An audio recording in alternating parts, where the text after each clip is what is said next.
आज शाम को हम घूमते घूमते यूनिवर्सिटी रोड आए हैं और आपने एक लोग आज का पहले देख लिया होगा, छोटा था, ज़्यादा बड़ा भी नहीं था।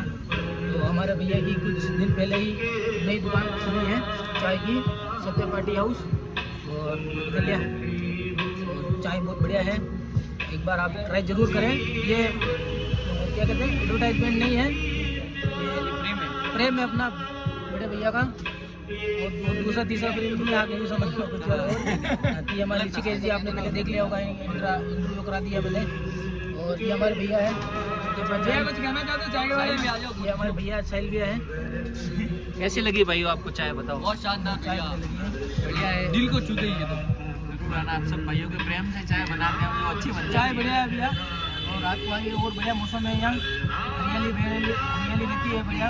और सिक्योरिटी के लिए कैमरे भी लगा रखे हैं सरकार ने, तो अपने हिसाब से थोड़ा किसी के